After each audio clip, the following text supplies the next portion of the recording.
We'll start now this great debate at the European Geosciences Union. We're going to look at mining in our backyards.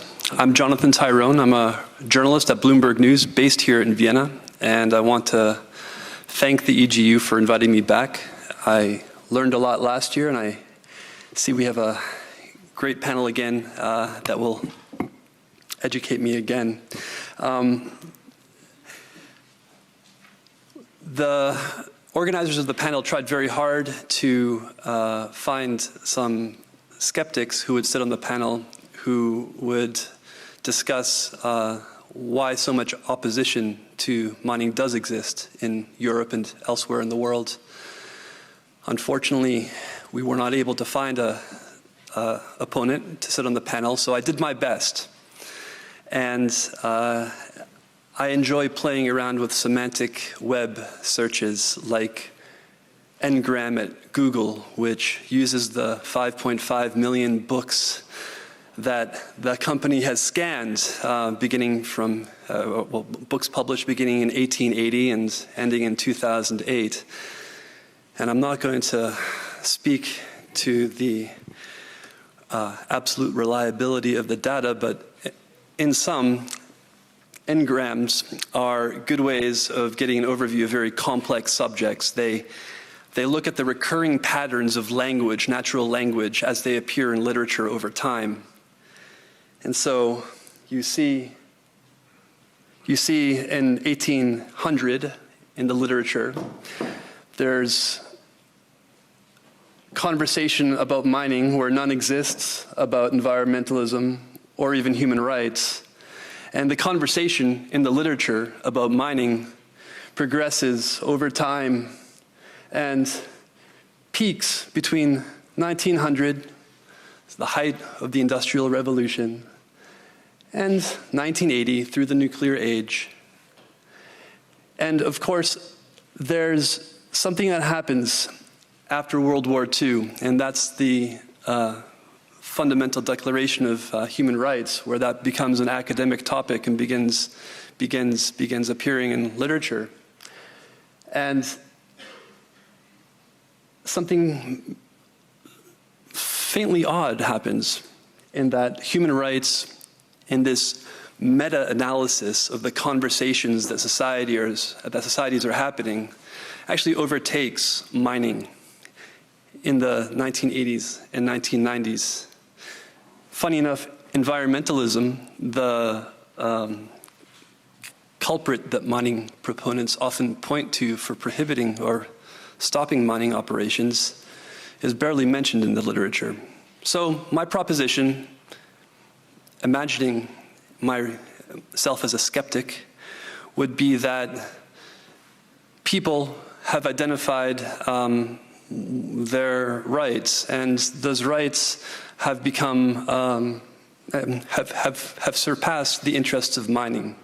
And now the challenge of this panel sitting before you today will be to answer some of these skeptics' claims and to explain why, in fact, conversations about mining should or need to take place. So with that, let me introduce the panel.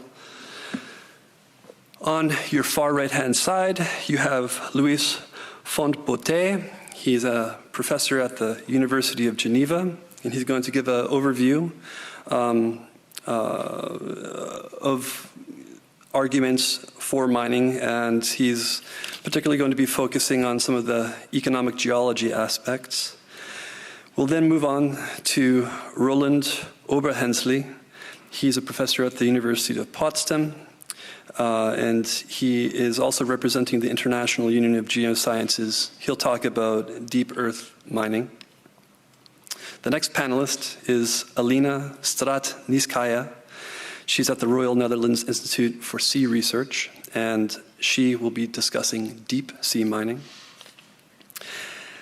Then we move on to Joshua Bryan. He's a legal advisor to the Commonwealth in London. He has backgrounds in law and geology, and we'll discuss some best practices between regulation and business And finally, we'll wrap up with Gillian Davidson. She's at the World Economic Forum's Mining and Metals Industry Division, where she is the director. She has a background in industry and the nonprofit world.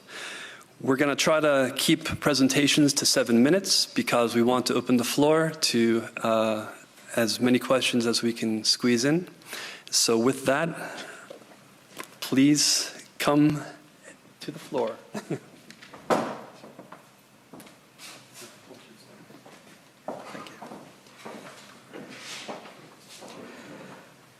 Thank you, Jonathan. In fact, if we look to the next slide, you can see that the metal sectors has doubled in size in 7 years, from 2005 to 2012. So despite the first diagram we have seen, actually, in economic terms, mining is increasing in importance. When sometimes we read in the newspaper about bottlenecks on some elements, we think on rare earth elements, on others. That is correct sometimes, but we should not forget that actually the most important, the most critical metals are others. They are, of course, iron, 35% in value. There is copper, 16% in value. And very strange enough, gold, 12%, aluminium, 17%. We take all these elements, it's more than 80% in value. Next one. Another thing we should start with, in fact, we are far away from the geological point of view of something similar to the oil peak. In metals, the situation is different. Perhaps sometimes you have seen diagrams like this one, even in BBC, saying that we have copper for 20, 30 years, silver for 15 years. Well, that is just wrong. There are problems, but not this kind of problems. Even now, very recently, was this diagram in Science. If you read the diagram, you understand that 2100, there is not any more copper mined in the world. That is just wrong. I cannot enter into details. We did that 2 years ago, just saying that in fact the companies usually they renew their stocks.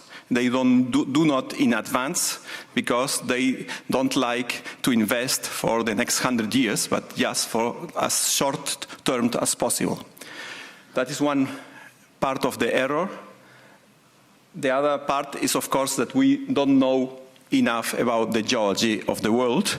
And you should remember, we are just mining almost in all cases what was outcropping at surface. In fact, another wrong perception is that metal prices are increasing in price. Actually, it's wrong. That is correct for the next years, for the last years, but on the long term, it is not correct.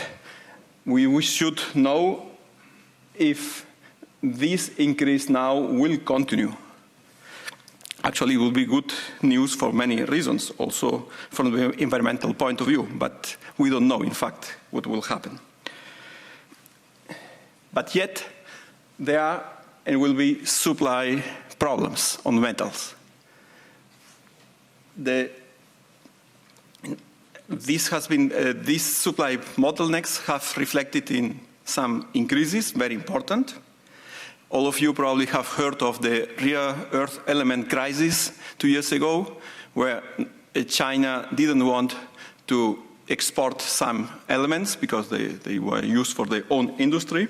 That was causing problems and has had a profound impact on our perception in the Western world on metals. In fact, the critical issues that in part will be discussed today are mainly not really the geological existence of enough resources, but social acceptance to explore and mainly to mine. The environmental impact,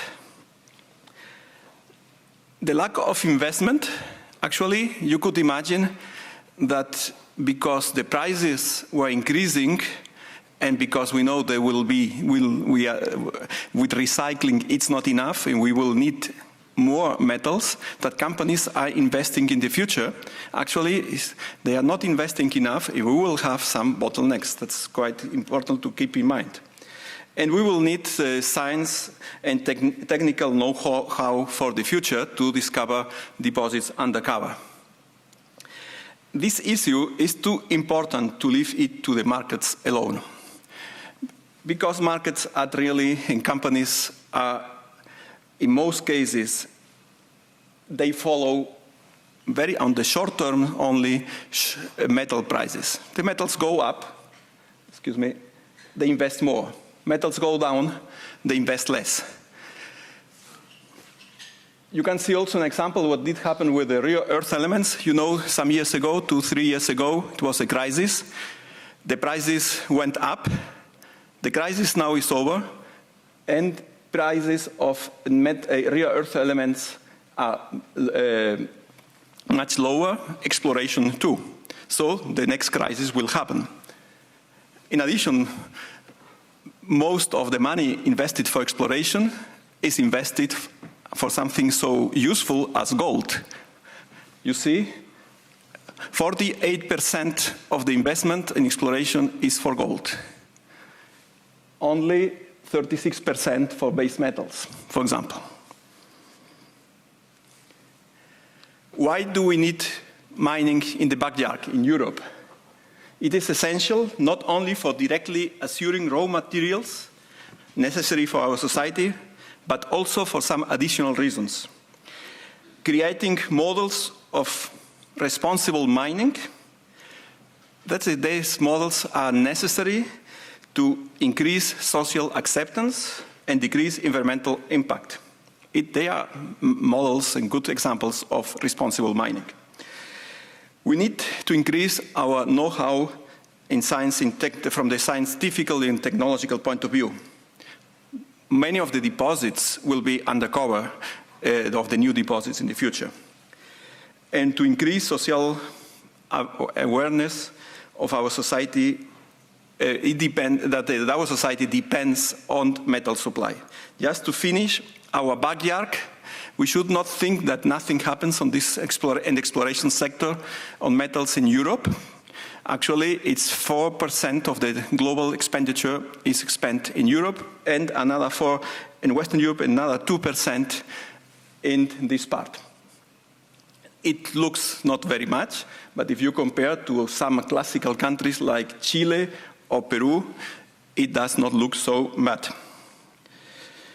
When I'm saying we will need technical know-how, we have to keep in mind that even in a country with a good mining know-how like Australia, most discoveries have been done, more than 90% of the discoveries also in the last years have been done in the first 100 meters below surface. We have to, of course, there will be deposits deeper than that, but we will need much more new scientific concepts and new technological know-how to find the deposits and to mine them in a responsible way. Thank you very much.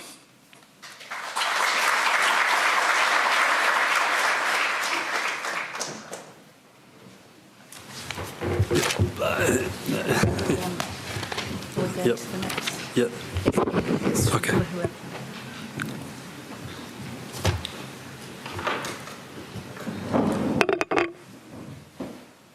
So, ladies and gentlemen, I will try to focus a little bit more on an initiative that we are proposing from the International Union of Geological Sciences, of course on the same topic. As you see, 99.5% of the human development has gone by using stone. And then something happened, and if we are just taking the message of the former diagram, it appears inevitable that the demand will continue to rise for most of the commodities, and the global population continues to burgeon. BRIC countries or economies will continue their rapid development, and continents like Africa strive to develop their cities and to deliver their services. So while it is a priority to find and develop natural resources for future generations, and talking about future generations, we are not talking about the delays or the timescales that are considered by mining and the mining industry, but by the situation towards mid and the end of our century. And even in the light of greater efficiency of use, recycling and substitution will be vital, but most probably insufficient. So mining will continue to be an essential activity to meet the needs for future generations.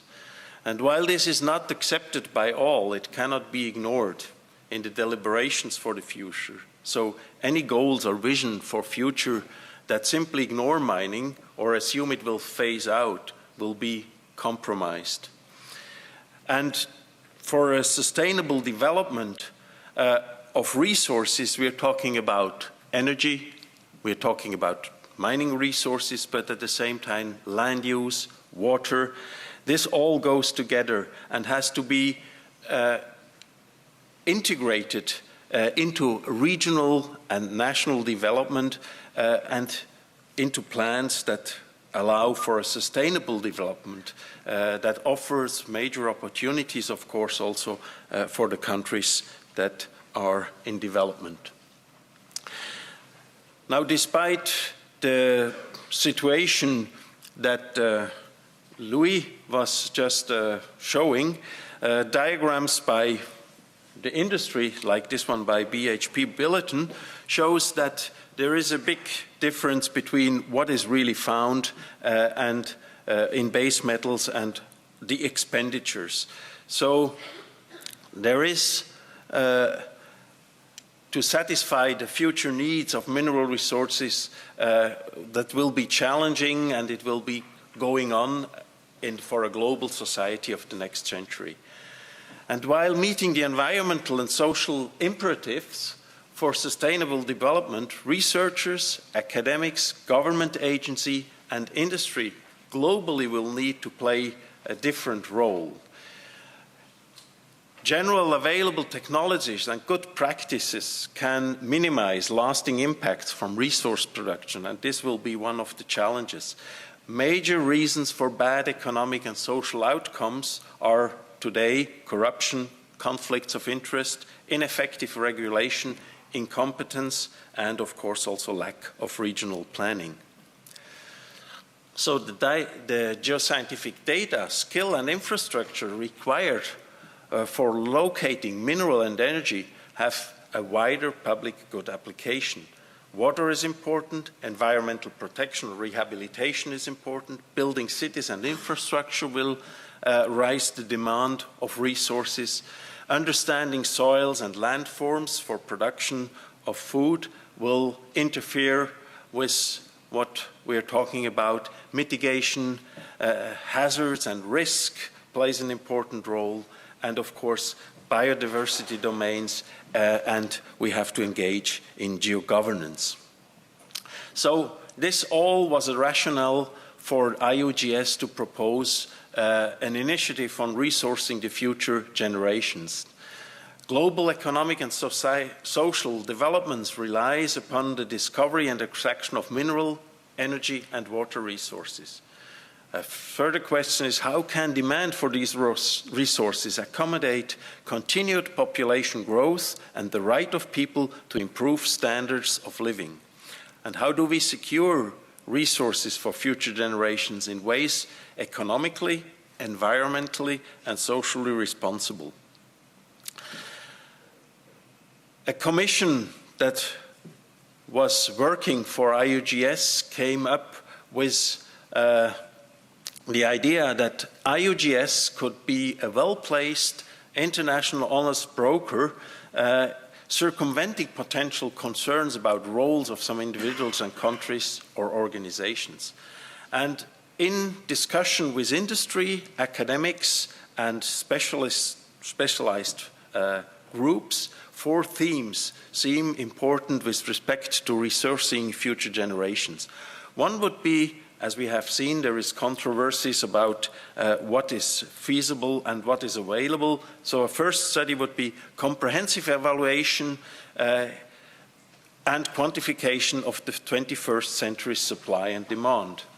We then proposed research programs in enhancing understanding of subsurface as it relates to resources. The industry didn't too much like this second proposal. The third theme is research focused on evaluation of where additional natural resources are likely to be found, and this is an academic topic. And the third one, which is important for an international union, is building capacity in developing nations for responsible stewardship on natural Earth resources. And just as an example, something we try to do in Potsdam is geogovernance, education and training for an Earth in transition, preparing for the unpredictable. I think most of the geoscientists in this room can read this diagram, which is leading from stationary to conditionally stable to critical thresholds and then to unforeseeable and unpredictable results. And we try, or started to try, to bring this view of geoscientific problems into politics, administration, and management. And I think this is the endeavor we have to face as geoscientists, and that is to open up and to communicate directly with the non-specialized world around us to explore sustainable development options. Thank you.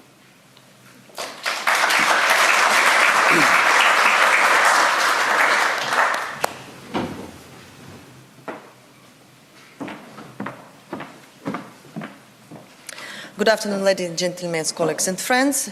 My presentation will be a little bit different from the previous one since I'm a scientist with industrial touch.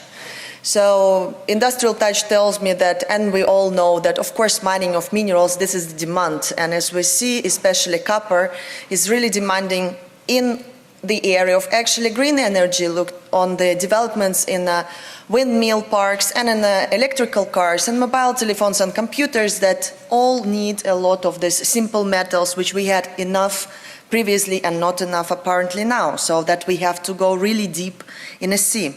And here in the picture on these photos, you see a very small, very minor examples of the ecosystems which we can find as a marine scientist on a depth of up 4,000 meters. So if we're going further, so my scientific part tells me that I like to have a precise word. So when the terms of wording outlines the reality. And reality, when we talk about sustainable deep sea mining, the first question I have, what it means sustainable, how sustainable is sustainable? Because we all understand that on the examples of the mining on land, sustainability is quite questionable. So this fact we cannot avoid, and we have to realize this very clear. So this is the picture from the Nautilus Minerals company, which shows how it's going to be happen in a deep sea. And yeah, of course, it's very complicated operations. On land, we don't have this several thousand meters of water column, very mobile systems, currents, temperature, and environmental changes, and plus machines which we can use. They don't need to have such precision development and design and choosing of materials.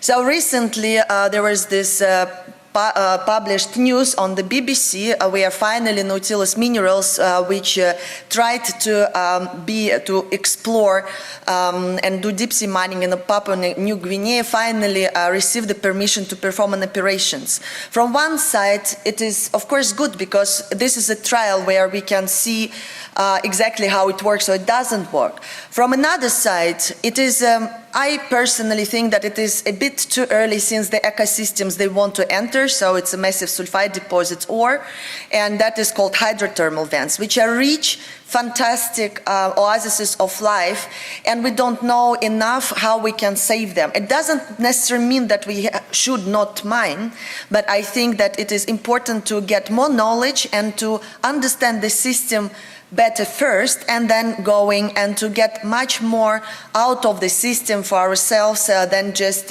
jump into the carrier from the boat. And the interim president and CEO from the Nautil Minerals, they stated that, okay, so these are ecosystems, they are, they can be recovered in the 5-10 years, which is partially true. But certain environmental impacts which they are not aware and which is very actual are not taken into account, which is a danger to lose these ecosystems. And I had a chance today to talk to Professor Tine Troide from Geomar, who is telling me exactly, explaining, I don't want to go to details, please come to her for the question how it works or how it doesn't work. We can mine, but we have to do it smart. And this is the crawler which was developed especially for these operations. And when I see on these machines, which are first exciting, but I have it is a little bit scary. And then I'm sorry to say that the sustainability word is not really proper in this kind of situation. But it doesn't mean that we shouldn't do that.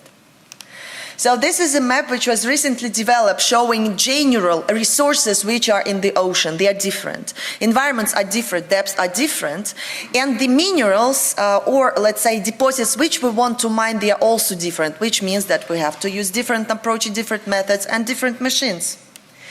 And there is a lot of gaps in knowledge, which we have to solve first before we go there. First of all, mining industry have to understand that impact from the mining operation, it is of course important environmental aspect. From other side, going in such depth, you have to realize what you are dealing with, and huge investments which are going into this mining industry for the development of different equipment has to realize that environment itself can have enormous impact into the industrial design, industrial developments, and eventually on the mining operations. So it's a two closed circles which you cannot take out of each other. So therefore, we have to be aware about that extreme environments, they are really extreme. It's not over-exaggeration. And we do not have enough knowledge in prediction of the potential impacts of deep sea mining operations on marine biodiversity. Every mining site is unique, as I mentioned. An individual environment approach is really crucial. So, and we do not have enough data to even model this, or we have a lot of desktop studies done. But what is the reality in the deep sea? It is really, really still under the big, big black curtain. So, and impacts can be different because it depends how you do this mining. You have excavation or you have a collection. So it is also important to take these factors into account.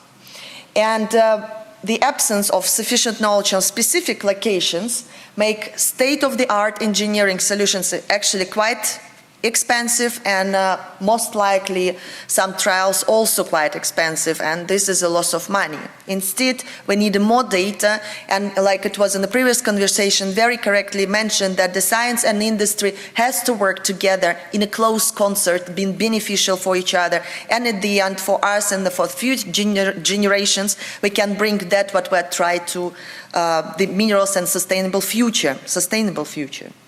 And this is an example I would like to show you about the first pioneer projects which was established at NEO, so it's an organization which I'm affiliated with, Netherlands Institute for Sea Research, and that is the first pioneer attempt when this institute works with the giant industrial companies like Van Noord Boskalis, IHC Marine, and also with the TU Delft and other universities, trying to mimic and to understand hydrothermal vent system, try to understand how it works with a multidisciplinary approach. And afterwards, only then we can draw some conclusions and make these regulations and guidelines, which actually the deep sea authority, or the ocean authority is really needed for.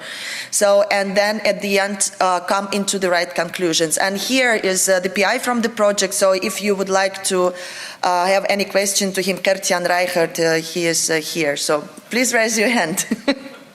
It's an exciting, yeah. So that is all my message. Thank you very much.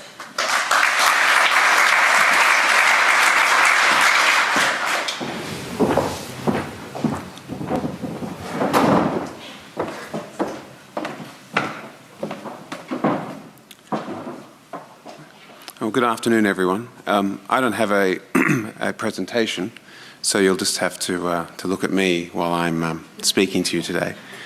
I'm very pleased to be here this afternoon. Essentially, the issue I wanted to address is the topic of this debate, which is mining in our backyard, to mine or not to mine. And that is a debate that is a very emotional issue for many people, and it's one that tends to polarize opinion. It's also a debate that tends to be prone to certain prejudices and also subject to certain misconceptions. And my view is that if one approaches the issue objectively and looks at the facts and focuses on three key questions, I think that can help one to reach a considered view on that topic. And I think the three main questions are: why mine? How to mine? And thirdly, how to make mining beneficial, both for the countries where it is carried out and also for the society in those countries. And that tends to be the area where I work in at the Commonwealth, which is advising countries around the world on certain aspects of mining and petroleum development. And we've already heard from our previous speakers the case for why we should mine. And the fact is that we have to have mining if we are to continue to supply the necessities of modern life, and also many of the conveniences that we take for granted: planes, trains, automobiles, all the metals that you need for your jewelry, everything that goes into producing computers, phones, and many, many other items. And it's something we have to just get used to, and we have to accept that, unless we fundamentally change the way in which we live, and that's not going to happen. Now, it's also the fact that we are going to have mining because there's a demand for it. And if there's anything I've learned over the years, and that is that mining is about money. It's not about anything else. Companies will not mine unless they make money. And to make money, there has to be demand, and that demand exists. And as we've seen from our previous presenters, that demand is actually increasing over time, particularly in response to the continued development of many economies around the world, particularly India and China. So that brings me to the issue: how do you mine? And many of the key objections to mining are focused on that topic, and that is, they tend to be limited to three areas: environmental concerns, social concerns, and economic concerns. On the economic side, in my opinion, if mining is done properly, it can be transformational, and it can be actually a force for good and a force for economic empowerment and development throughout the world. And I think there are many case studies that can support that argument. But it's an argument that has its caveats, and those caveats tend to focus on the environmental and the social side. Now, unfortunately, we don't have a speaker here today who can argue the environmental case against mining, but I can summarize what that case is, and that is that mining creates an environmental risk, and it also often creates environmental damage that is not properly mitigated. And that's true. We have to accept that mining will cause environmental harm, whether we like it or not. But there are things that can be done to reduce the risk of environmental damage and also mitigate against it. And unfortunately, there are many examples in the past of mining that's taken place that was unconscionable in terms of the impact it's had on society and also the environment. I think Oktedi is one of the most notorious cases, which was the copper mine in Papua New Guinea. But happily today, many companies, guided by regulatory improvements throughout the world, have improved the environmental aspects of mining.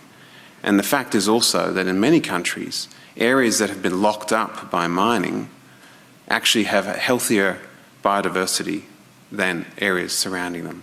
And the Congo is a case in point, where there's a large-scale mining project underway, and the area that's locked up by the mining company is in fact harbouring a higher degree of biodiversity than the surrounding forest areas, which are subject to illegal logging and also poaching, which does not take place in the mining area. Also, the technologies that underpin environmental mitigation are improving all the time, and companies are more and more required to apply them. Then we have the issue of the social impact of mining. And again, granted, there have been many cases where mining has had a very negative impact upon communities around the world. And again, I think this is a topic that has been addressed more effectively in the last 10 years than ever before. There's a great focus on social empowerment. There's a focus on ensuring that communities receive the benefits of mining activities, that infrastructure is developed, that health services are provided to communities that are affected by mining, and you're seeing that more and more now, particularly in Africa, particularly in Latin America and South America. And I think there are standards now that are being applied more universally than ever before that help to ensure that mining is carried out in a socially acceptable manner. Now, I've only got 1 minute left, but I would just like to point out that in response to civil society over the past 10 years, there has been a growing acceptance of certain international norms and principles and values that should underpin mining throughout the world. And there are many organisations that are now promoting those, and there's a growing acceptance throughout the world, particularly in developing countries, of the value of these norms and principles. And I won't go into them in detail because I don't have time, but some of the key ones relate to how mining is done, how to ensure that communities and the broader society are empowered and realise the benefits of mining, and also to ensure that contracts between governments and companies are transparent and that there is government accountability for those contracts to the people of those countries that are affected by mining. So with that, I'll end my speech. Thank you.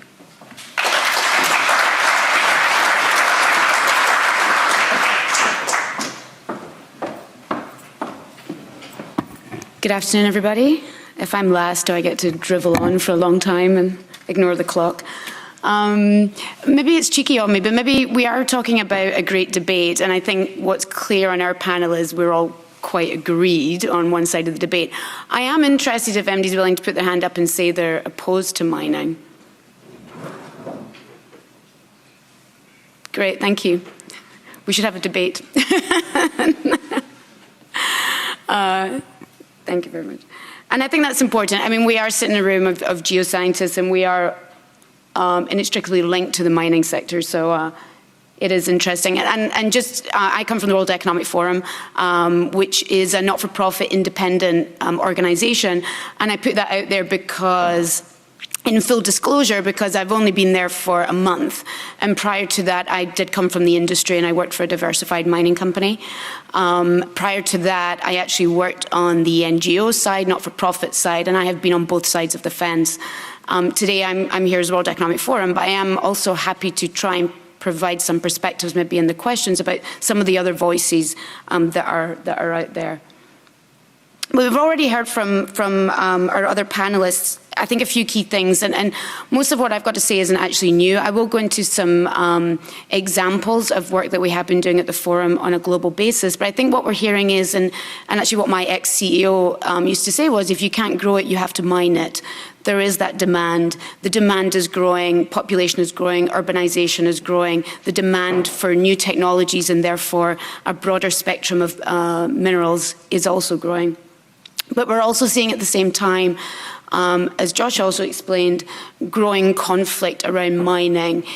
We were talking earlier, it's now harder to gain land access in Peru than it is actually to do the geology and find the deposit. That's going to have significant implications as we move forward. And there's a lot of backyards in the world. They don't want to, you know, you're in Peru, Peruvians don't want in their backyard either. You're in Chile, you're in Australia. There's a lot of backyards out there, and we really have to think about this as a global responsibility. The other piece, that just to pick up on what Joshua said, is that, and this is where I firmly come from, and I have to say from a personal perspective, it's the biggest shock of my career that I went to work for a mining company, and actually I was using and working within a mining company to drive economic development and community development, especially in some of the poorest parts of the world. That was a shock for me. But what you can really see on the ground is that, yes, mining can cause great destruction, and mining can cause great pain for many communities. And I've seen a lot of tears, and I've seen a lot of violence, and I've seen death as a result of mining. But I've also seen the great benefits of mining. To give one example of mining being a game changer, the great mine of Oyu Tolgoi in Mongolia by 2020 is going to be 35% of the GDP of Mongolia. It's just quite incredible. So we need to harness that. But I think two of the key points we're hearing today are that the ways to harness that are, one, to be responsible, and two, to think about it in terms of sustainable development. And a piece of work that the World Economic Forum has been doing over the last few years is really trying to get to terms with this, what is responsible mineral development. And we're very fortunate to have a group of governors who are CEOs of the top mining companies, but also a Global Agenda Council who bring the great thought leaders from civil society, government and industry together to actually sit and think about this. And one of the things that they did was really look at what are some of the building blocks to responsible mining. And you'll see here the 6 different building blocks. And this was based on consultation on a number of different countries, lots of different stakeholders, to really try and understand what is it that we're talking about here in terms of advancing in a responsible manner. And one of the key things that came out was that our starting points are all different, and we're not respecting each other's starting points. We all want to drive value in different ways, whether you're a company or a community or a government, but our understanding of value was very misunderstood between one another. And that led to the development of a tool that's been piloted most recently in Mozambique, and next month we'll be in Tanzania with it. And it's a tool that's being used by the Africa Union to really advance the Africa mining vision, which is looking at a national level developing mining policies in different countries across Africa. But what it helped us to do was we have shared understanding of what different values are, and this shows 7 of those values. But when we then brought all the stakeholders together in the room, the importance of those different values, the understanding of what that value meant and what it meant to me was completely different. And so when our starting points are wrong, we're never going to converge. And hence we see it leads to conflict. It leads to resource nationalism, and it leads to issues environmentally, socially, and culturally. So there's the responsible piece, and I think we're all agreed on that, but also we're talking about what's next and what's the future. We've heard from our panelists that the demand is going to continue to grow. We're not going to stop playing with our iPhones and our BlackBerries. So basically our next thought piece is really to think about, okay, well, if it's 2050, what does the mining and metals sector look like, and how can we mine in a sustainable world?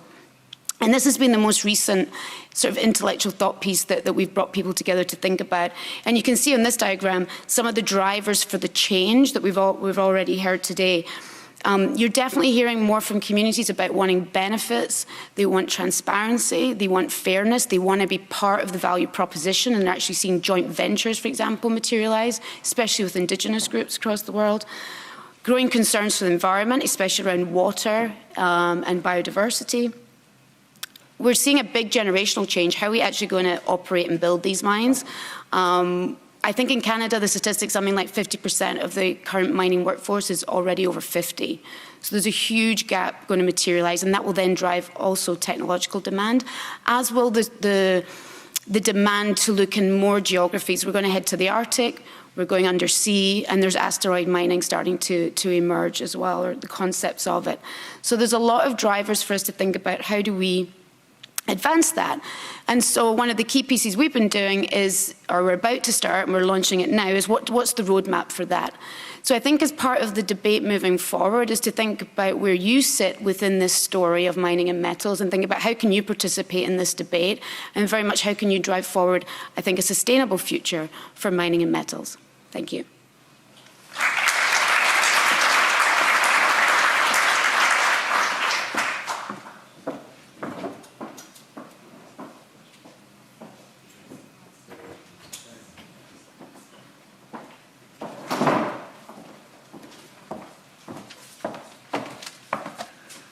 Thank you for those excellent presentations. I'm going to start off the question and answer round with a few I developed as I was channeling my environmental skepticism, listening to all of your words. Then I'm going to open it up to the floor. I just ask anybody who has a question to please step up to the microphone. You're not going to be heard or recorded for the webcast if you're not there. So let me start again on the right-hand side of the panel. And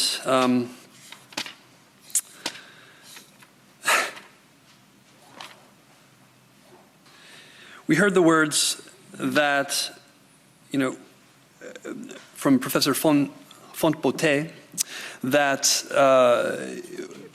when considering the question of mining in our backyards in Europe, we should take into consideration the idea of assuring the raw materials that are necessary for society are available to us.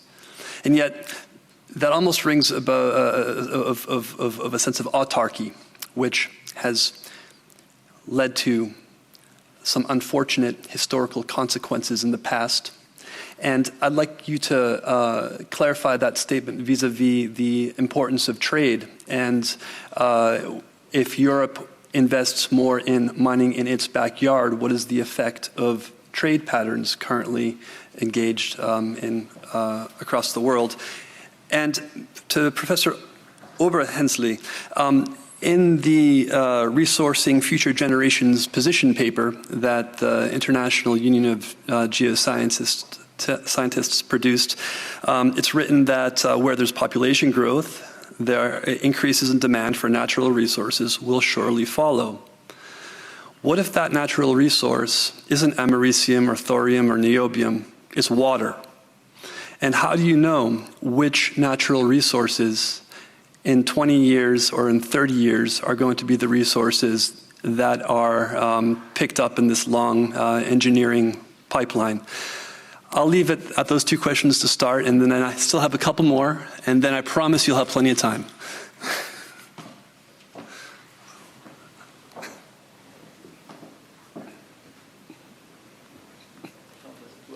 Oh.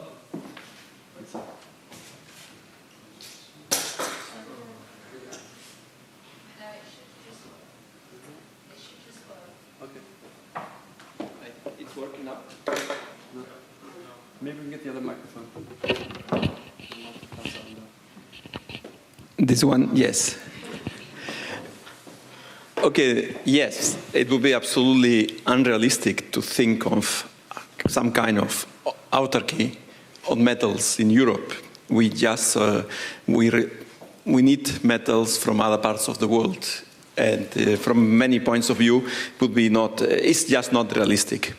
In addition, I would like to stress one thing that we have learned with the rare earth element crisis.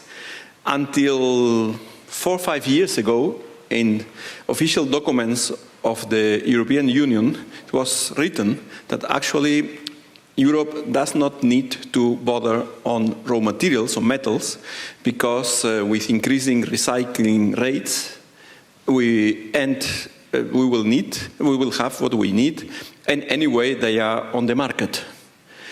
And political and social developments in last years, and as it has been mentioned also, the increase of the economy of China and India has clearly shown that this is not the case. We have to bother about metals.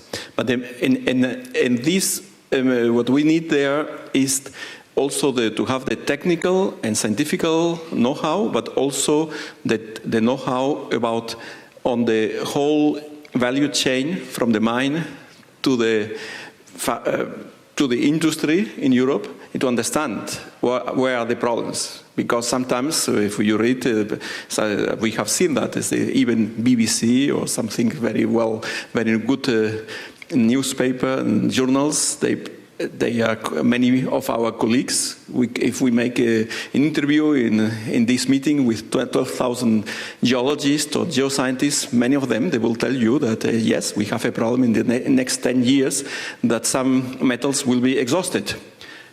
One day that will happen, but we are not there. The problems are not these ones. They are different. It's very important that we know what are the problems, and for that we need to work on that, on raw materials. Thanks. Professor Oberhensley? Yeah. Well, Of course, the second half of your question is very critical, and to think about supplies and demands is one of the big questions. This is a scientific question. Just to prepare the interview, what questions to ask and how to ask them and to whom. That's why I mention it. This is something to develop strategies for the future. And the second point that you were addressing is where do we find the things? We don't know yet. Up to now, we have one example, which was an enormous effort by the Australians. It's called Olympic Dam. It's really deep down the surface. There is no trace of this resources on the Earth's surface, and as Louise was saying, that up to now, all the surface and close to surface commodities have been found and worked on.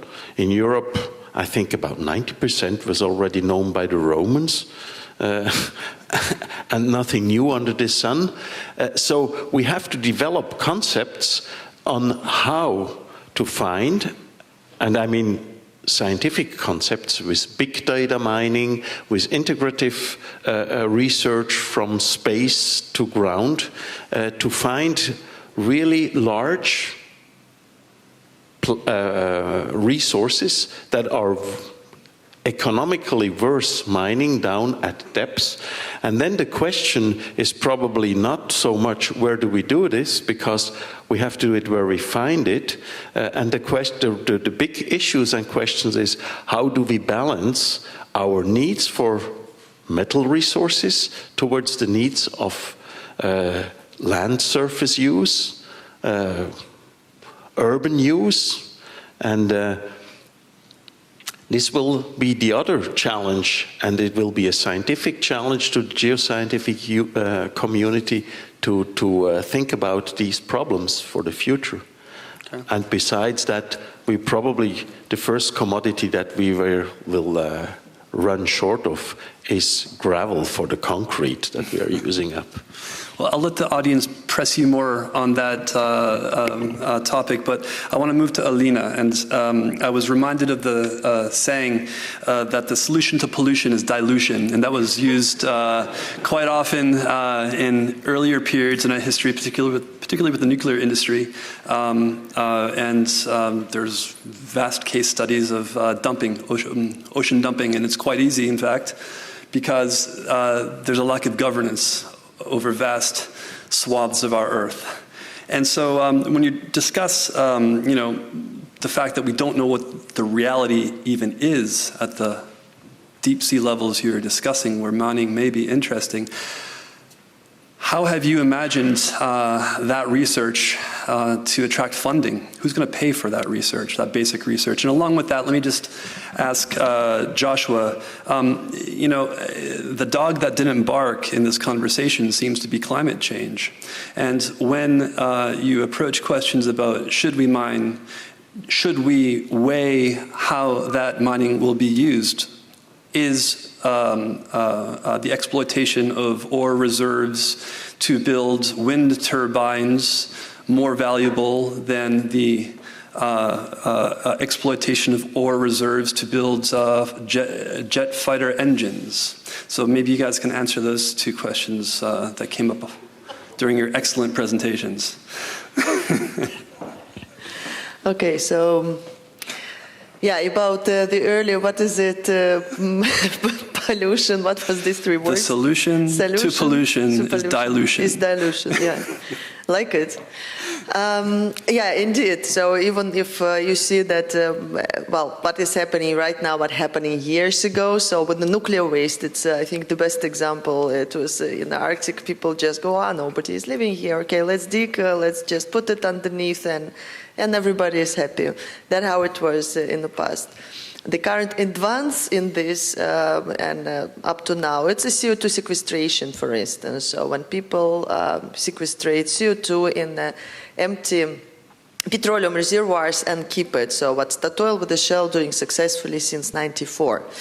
and a lot of people telling that it's good, it's sustainable, and we can use the complete, almost the all slopes of our ocean to put the extreme amount of CO2. The question afterwards rises whether it needs to be done and whether how it's safe. In terms of mining, I mean, as you said, the environment will be damaged. But it happened like this in my eyes, that advice and development of the mining industry and the solutions which they want to use for the mining operation went a bit too fast because there is not enough data and knowledge is done. Like, for instance, one simple example, which is now active. In the Pacific Ocean, there is an area which is called Clipperton, and it is a big discussion and problems for years and decades, actually, because people want to mine polymetallic concretions from there. And all fine, there were attempts done, and people tried to see the impact. The one small detail is that these concretions, they are really covering huge area. There is among the countries, everything is already divided. There is a piece for Germany, for France, for Russia, some is for none, so it is still protected, etc. But the detail that's all sit at the water depths from 4 to 6 kilometers, and when in Pacific Ocean, it's not a lake, so it's quite a dynamic. And if you just imagine in a distance like in the road, 6 kilometers, it's quite a long way, but down through the water column. Not talking about 600 atmosphere of water pressure, but a lot of other factors is. Therefore, there is a lot of attempts now done, but I think it is important, like it was mentioned before, to wait a little bit, be patient, and not rush, and indeed work together with the industry and to do research and to do it proper and to understand and develop something which will work long, as sustainable as possible, and will give us as much as possible. So in this kind of direction, I would like to. Okay, thanks. And how about the query about how ores are used? Should that be weighed in the decision of mining, to mine or not to mine? Well, I'll come back to that. Okay. I was just going to add a little bit on the seabed mining side of things.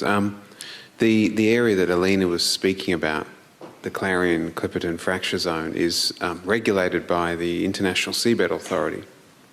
And that authority is actually in the process of developing environmental regulations to manage that area, and has commissioned a series of sort of exploratory studies to determine what the biodiversity is at these great depths. Now, the thing is also that the work of that authority is subject to the provisions of an important convention, which is the United Nations Convention on the Law of the Sea, which sets out a whole range of environmental requirements that all states must fulfill, including the authority. So hopefully, and I say hopefully because it only practice will tell, but hopefully those rules will be adhered to by the authority and also by states that engage in mining in those areas. And also countries will not mine, I can tell you now, they won't mine those areas if they feel that the environmental risks are significant, because the liability repercussions are significant for the countries concerned. Now, on the second issue of what we should be mining for, that's a very political issue, really.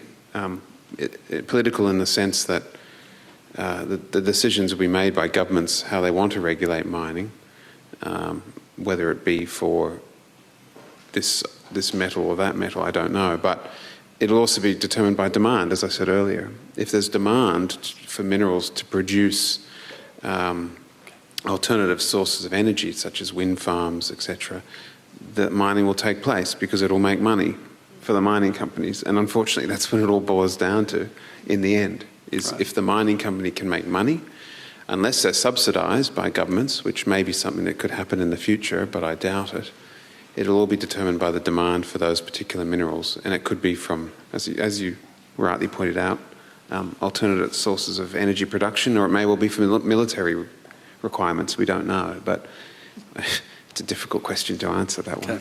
Well, let's move on to the audience. Gillian, I want you to consider two key words.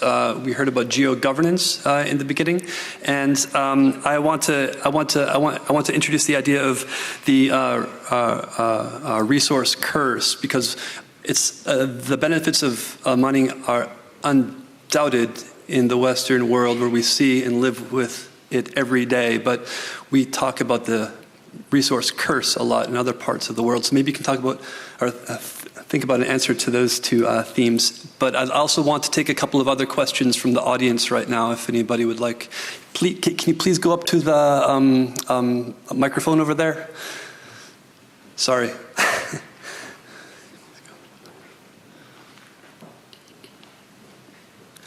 Right. So in recent time, we had some problems with very localized resources, but a very globalized demand, especially when it comes to rare earths.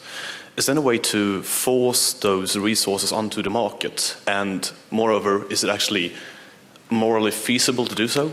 Like, kind of have a regulation that forces the countries to supply those resources for the global market? I'm not sure who's going to answer this, but probably one of you guys who are more focused on the text. Well, well, I think that Professor von Poté would be in the position to answer that, and then.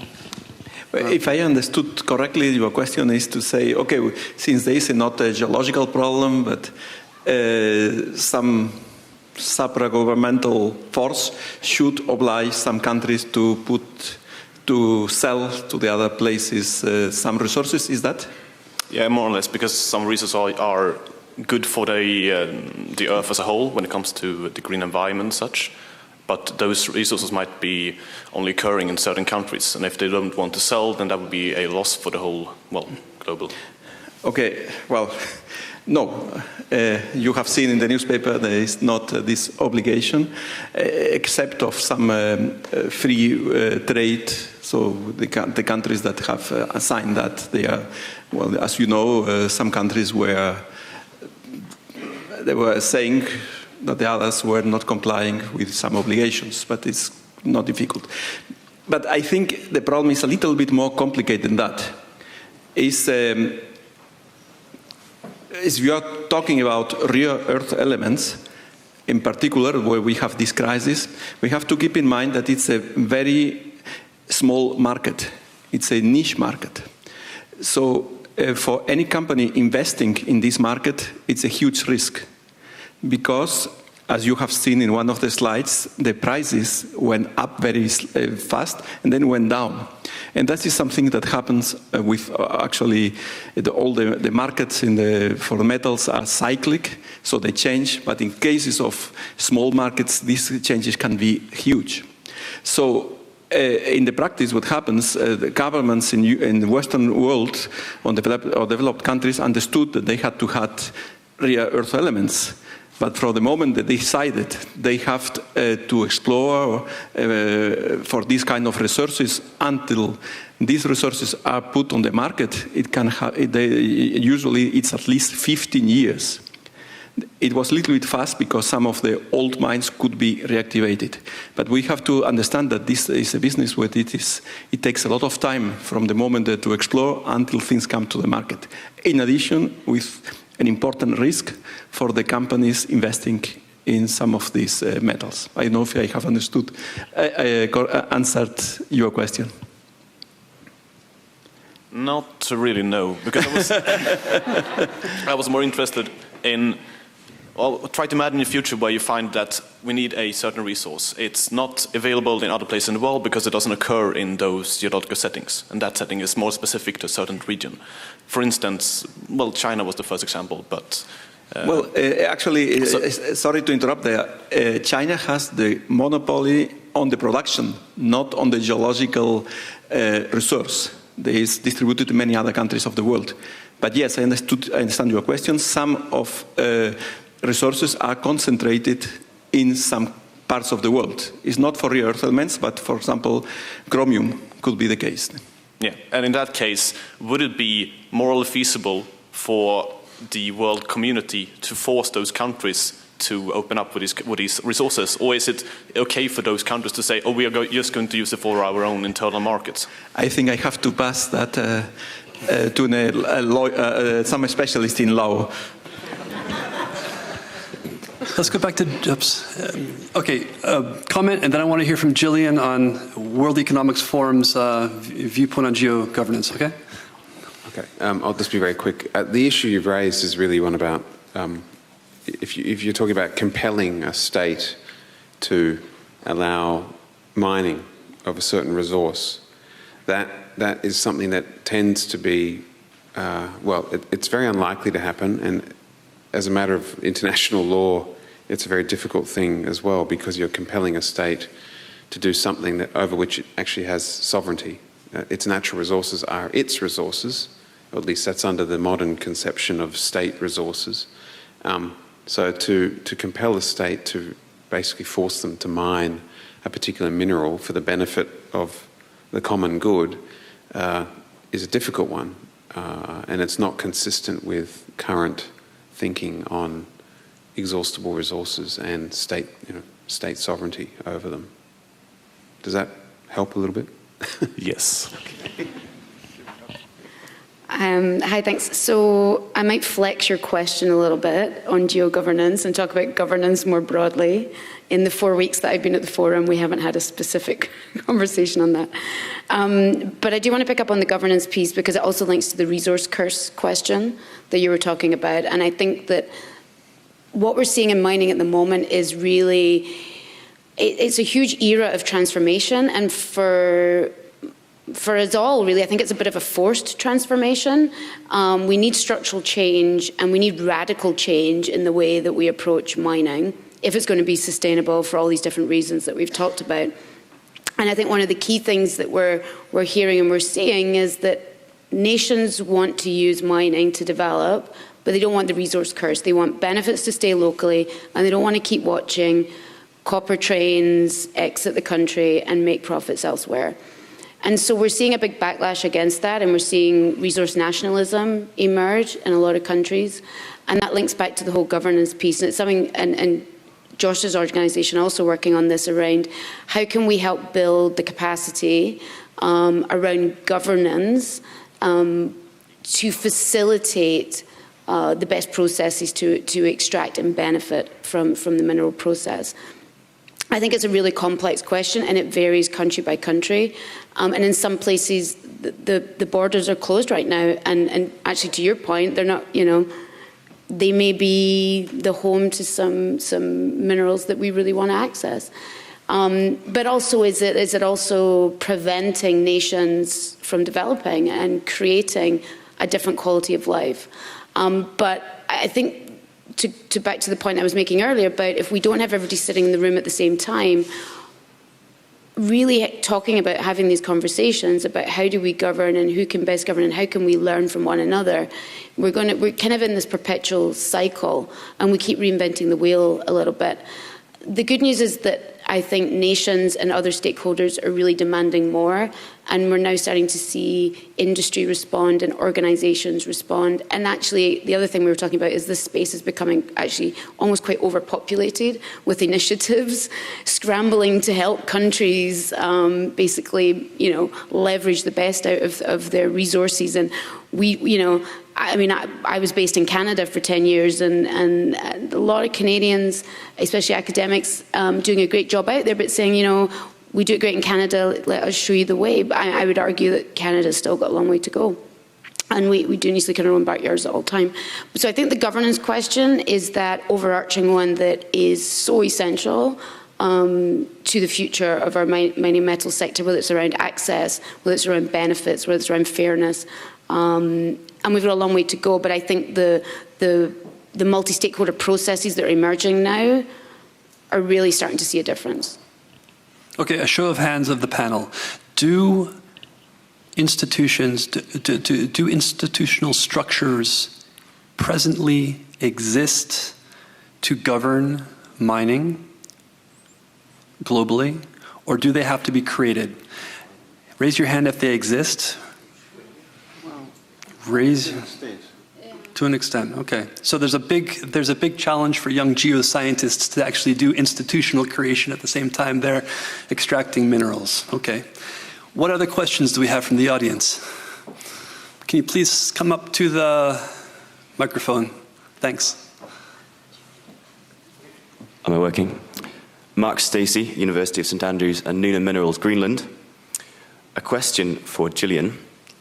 What is the future role of enhanced landfill mining and recovery for ferrous aggregates in Europe, considering growing domestic investment in the practice in construction landfill sites in USA, the UAE and China?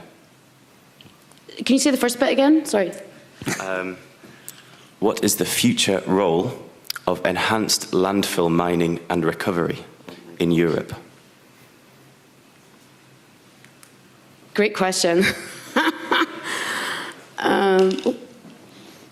Anybody else can help me on that one? I'm going to have to pass on that question right now. Maybe we can talk after, just because with my new hat on, let's have a chat offline. Any other panelists who want to take up advanced landfill mining in Europe? Do you want to expand on your question and support us with some background in your thoughts in its formulation? It means mining your rubbish chips. Basically, yeah. So considering growing construction in places like the UAE, which have a lot of waste associated with the construction, a lot of focus of investment is on using those resources which are now in landfill to produce aggregate or ferrous resources. Yeah. Do you understand? Yeah, and I think the general position we would take is again about the marketplace. I mean, if there's a demand, and I mean, you're even seeing it in mining with waste and tailings now and remining. If there's a demand, I think if you can mine brownfield sites before greenfield sites, there's always an advantage there from an economic perspective, an environmental perspective, and so on. I don't know enough about it to know what potential other impacts there might be, but it's going to be market, I think, demand-driven. Okay, we had another question here in the middle row. Sorry, you have to stand up and come. Yeah, in the red with the fine beard. Yes, that's you. Hi. Well, I'm going to put a question out there that's a little bit moral. I've been seeing that the backyard may be South America or Africa, and they generate a lot of mining resources, but they may not consume it all. So my question is about the corruption that governments may have in these countries, and how can society avoid a social government to search for help in abuse of a corporation? Mr. Oberhensel, do you want to give that one a crack? Well, you're asking one of the questions that I was also raising, and I said that at the time we are really suffering from this corruption.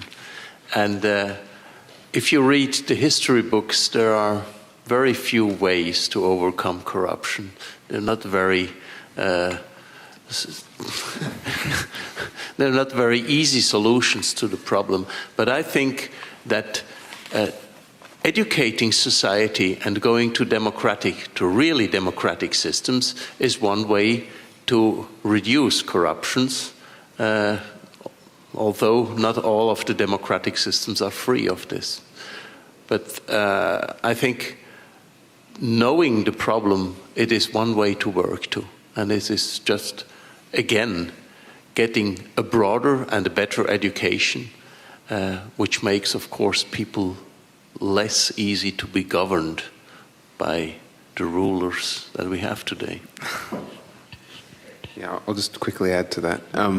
There's some initiatives that have been developed to deal with the whole matter of corruption, which are based around making the entire sort of value chain of mining transparent. And by that, it means ensuring that contracts between governments and companies are published and made publicly available so that the citizens can see what the governments are committing to, but also enhancing transparency concerning the money, the flow of money from revenue generated by mining into a country, into the government coffers, essentially. And these initiatives like the EITI, Publish What You Pay, these are all designed to increase accountability so that the margin for corruption is reduced quite dramatically when people can see how much money is coming out of a company and how much the government is reconciling. Because if there's an inconsistency, you know the money's going somewhere dodgy. Okay. And so many countries around the world are being encouraged to adopt these standards. And if you go to their website, the EITI.org, it has a whole list of participating countries and the international organisations that are supporting it, and also the countries and the companies that are also supporting it. Okay. Mr. von Bonte, students in other disciplines are required to take courses in ethics, for example. Should geoscientists be required to take ethics courses? I think it's a very good question, and the question of the audience was also a crucial one. What we have to understand is a very complex question. It is equally dangerous to see all from our perspective, because to the movement of transparency, what you have mentioned on political democracy, is often also linked to economic growth and economic development. And so sometimes some of the measures that we take here in our good world, actually they damage the people that they should protect. So it's a very complex thing, and the only way is really with a lot of discussion, also with the persons which are in the different countries and which are benefiting or suffering of new measures. For example, I can put something, all about coltan. And problems with coltan is again, some of the metals that we have in our iPhones come from artisanal mining.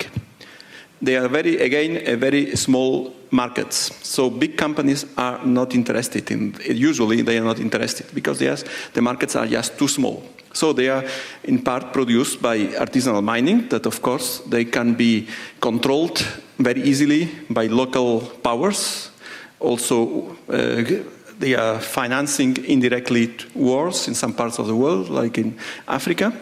So a good way to say, okay, we will follow the whole chain, since from the local miner to Cupertino in Apple office. It's a very good idea. But one thing that has happened by doing that is that some artisanal miners have just lost their existence, because they cannot pay the cost of this chain, of this controlling. So I think it's a good measure, but it's complex. And so it's the whole thing, it's very complex, and I think we should also look to our own history in Europe and see that we have also some lacks in democracy and some corruptions also not far away from now. So that we have, what I'm saying with that is it's a complex thing that of course has to go in this way. It's just we need more democracy, more transparency, but looking also to the details, some people will pay for that.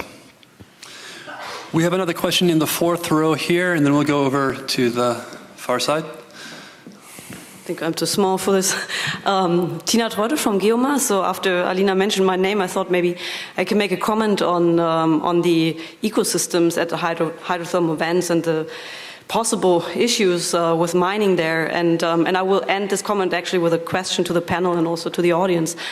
So Alina put up this comment saying, which comes from the mining companies, saying, well, we can we can mine these areas, so we don't have to consider really the issues there, because they recruit every 5 to 10 years. We take out the mines there and we mine it, and then the animals come back. So I mean, it's partly true. I mean, so these ecosystems, they're adapted to quickly respond to changes. So these hydrothermal vent systems, they build up quickly. They disappear also sometimes quickly, and they show up at another spot.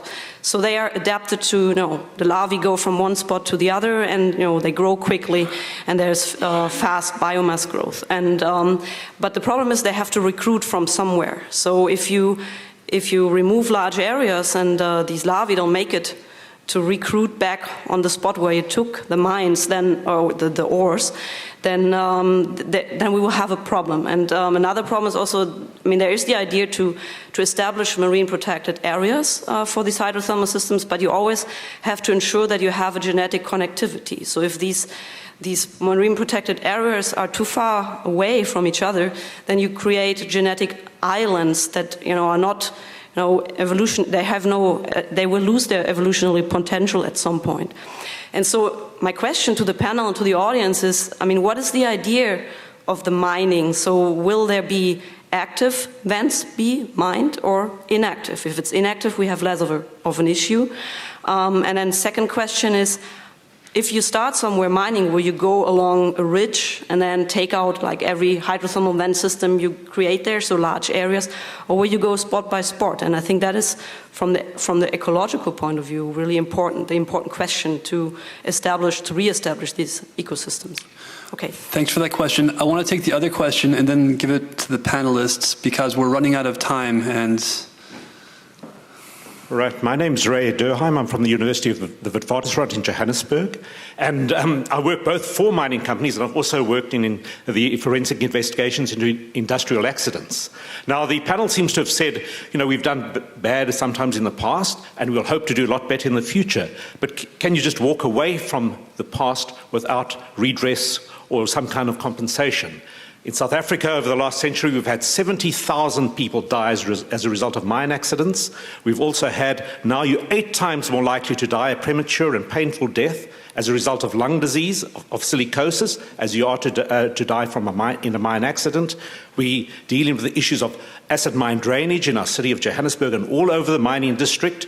We also deal, so there are many issues like this. And when companies, and right now, 2 years ago, 34 mine workers were shot dead from Lonmin Mining Company. The inquiry is still continuing. When Anglo Gold was taken to court in London to get fair compensation for people suffering from silicosis, they ducked and dived as best as they could. So my question to the panel is, to what extent do you think that the mining companies in the global north that have really benefited from the extractions in the developing world should in some way compensate or make redress for the sins of the past? thanks, great question. 2 very different questions. Alina, maybe you can kick us off on the first one. I will try to answer Tina's question. Well, as far as I know, and if I'm not correct, please correct me. So as far as I know, this was, and the BBC is the first report actually on any mining activity in the world which are going to happen significantly. And as far as I read from this paper, they are going to the active sites. But what I know from, let's say, what the planning are, so because the massive sulfides, so they are non-active sites actually. But from the active sites, what is interesting is actually the fluids, which make this precipitation of minerals very fast. So this is also potentially interesting spots for collection of minerals. The strategy of if they're going through the complete reach with the huge excavators and collecting the things, I don't know, I never have heard about. Did you? No, there is no plan, but that's what issue you raised, so that I'm quite convinced that it's never thought. Because indeed, what I've heard from presentations from the Nautilus Minerals, they every time said that community is taking to come back 5-10 years, that we know also, but the issue what you raise is not taken into account. So I think it is important. The second question, who is going to comment? Oh, you could comment.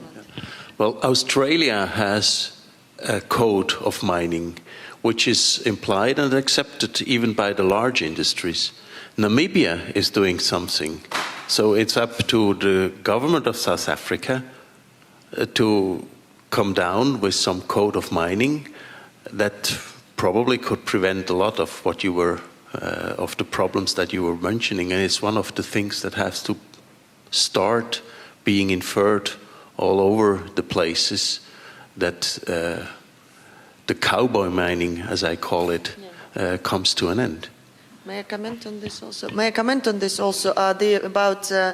I think that this organization, but it's my, let's say, dilettante in law and whatever view, so the decision makers in this matter who decided how to mine and this all big aspects, they have to also include a big issue about ethics of the employment, because when you go to a mine to like Africa or other countries, it involves a lot of, let's say, physical power of people, and often the children are involved in it, and safety is close to nothing. And I should say that, of course, this important question has to be put one of the on frontiers of the problems. Like, for instance, in oil industry, safety is first, and that is really, really heavily watched out. And I think similar attitude has to be built in the mining industry, which is now in the beginning.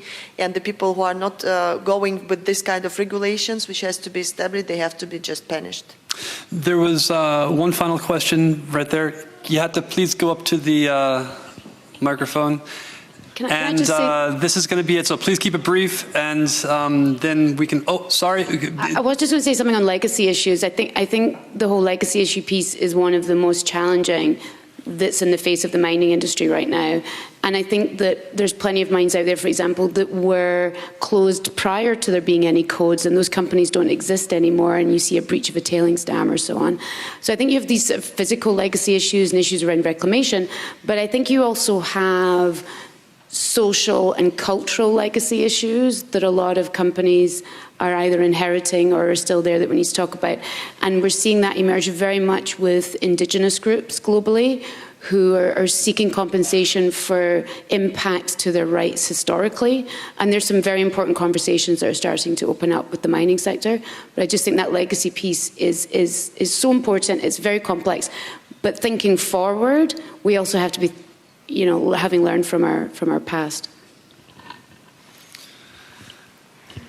Let's see how far advanced you are in the study of journalism. Concise question, please. Right there. Hi, I'm Harikil Ekonomou from School of Ocean Sciences from Bangor. So I would like to ask, you mentioned before that if you find by satellite data that you can mine somewhere, you just go and do it. But what I've been taught is that let's say the Arctic, it's a very sensitive area, and I know that there is a decrease in the sea ice extent, so a lot of companies go and do exploration there. And also it's a sensitive area regarding its role to the climate, because it affects the thermal circulation, so it's responsible for the deep water formation, and finally for the climate and biodiversity, as you said. So how much confidence would you have to the mathematical models to go and mine there? Because, okay, mathematical models can tell you about the environmental impacts, but I know that regarding the physics, they do a number of assumptions. And Great we're question. still very far away from I'm sorry to cut you off. Alina, maybe you could briefly address the issue of modeling and confidence assumptions. Okay, I will be very brief because we're really short in time. So that's actually coming back to the 7 minutes I was giving a talk about it, that before we go to mine, including Arctic, and that gives now problems with the first attempts of mining, not minerals, but like petroleum, etc. So it's extreme environments which are not known. So first, we need to get the knowledge. First, we have to get a solid, really solid background on where we going. Then we will find out how we do that. Then we will choose the right strategy, and then the operation has to come. So that is the only, let's say, the path or scenario which can be generalized for every locations. But the approach to each locations, whether it is Arctic or Pacific, or it is Mid-Atlantic, or whatever at the ocean place it is, has to be taken as a separate with a separate approach, with a separate tactics, and specifically for the spot. So that is my answer to you. Thanks, Alina. You had the last word, and I would now like A round of applause for our panelists. That concludes the great debate.